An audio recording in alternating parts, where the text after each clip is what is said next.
Welcome to The New Next, a podcast that addresses current events and how they will impact the future.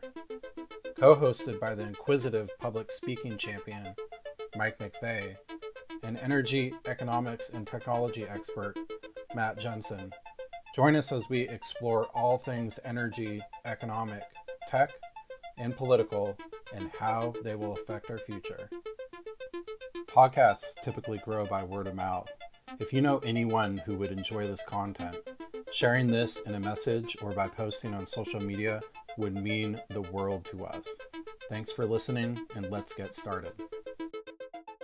I'm sure there are many misconceptions on U.S. oil production and how we can increase it. And the only things I can think of is that, hey, let's just drain Alaska and everything's good. The only other thing that might have something to do with it seems to be more political now, is like the pipeline that recently had some issues. But what are some of the misconceptions on increasing U.S. oil production, and what are some of the truths that are actually guiding those? Yeah, you're kind of right about the pipeline, but that wouldn't be like a right away thing. But that's something that, had they done it, that whole heavy oil thing would have been a little bit different, because it's, it takes tar sands oil, and that's heavy oil. So, but I think the misconception is there's a bill that they're trying to pass right now that's like tax oil company windfalls. The UK just taxed one or passed one, and it's kind of, I would say, presenting these oil companies as like greedy, kind of like the greediest monopolists that you see in the movies, right? Right. And they're like, well, why don't you just increase it? It's just not, it's not possible to do it how they are presenting it. And I feel like everything is politicized these days, unfortunately. But this is one of those things that you really wish people would be a little bit more responsible on.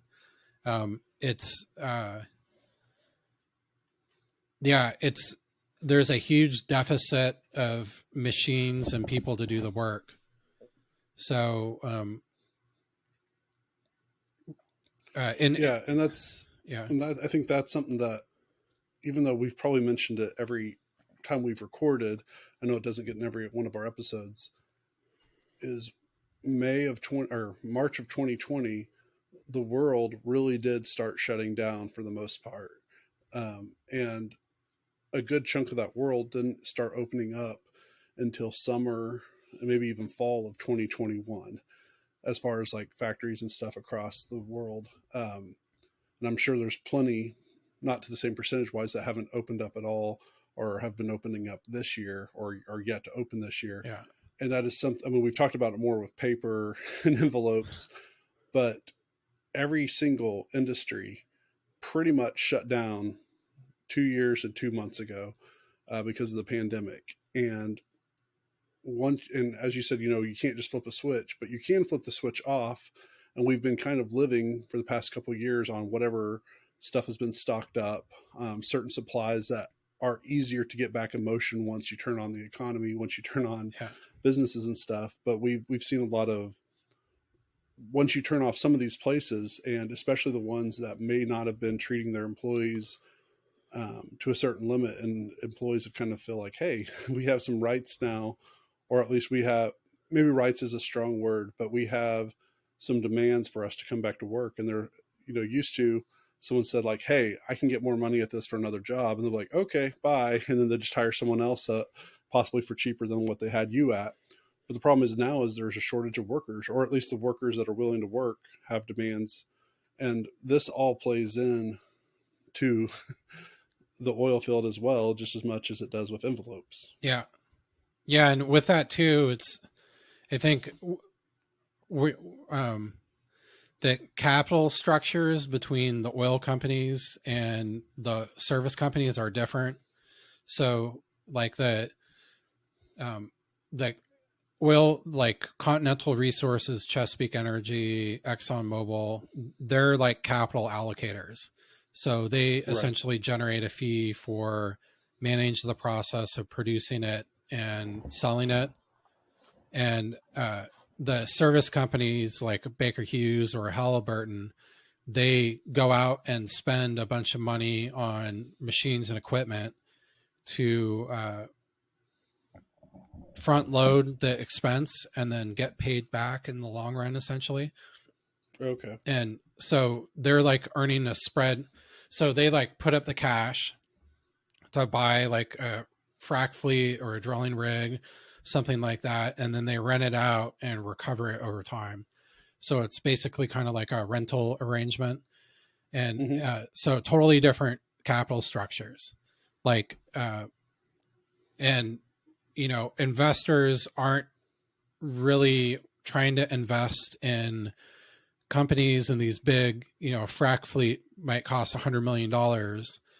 And to put that money into something when politicians in your country are like introducing bills to outlaw it, it's not a like it's not necessarily a smart investment allocation for those people. And I think that's really part of what where we've ended up here is a lot of people can't get rigs, a lot of people can't get frac crews, and there's just not a lot to go around, but there's not the financing to go in there. So we've kind of got to the point, and this has happened before, where oil companies are almost having to invest in companies or almost front them the money so that they can go out and scale up and ensure that they have workers like a service company to service their wells. And it's, you know, for the independent producers that really have the ability to ratchet up oil production, it's not necessarily possible. And with that too, it also doesn't affect really solve a lot of the problem too, is kind of, you know, a lack of heavy oil and this other stuff too. So it's interesting. So service companies, I think, have become more focused on carbon capture and stuff like that, where capital is more readily available to fund their businesses in recent years, and putting those into potentially subsidiaries where they can protect the corporate entity from losses associated to that. But it's there's not a lot of stuff to go around. This has happened with shipping too in the past, because it's if like your day rates for your ship, there's kind of like a carrying cost that it costs to keep everything up to par and have, you know, crews and stuff like that. And if that carrying cost falls too low on the day rates, then it hits this economic level where the scrap material of basically scrapping the steel and scrapping the boat, basically ripping it apart and selling the parts, are worth more than they can get in the market.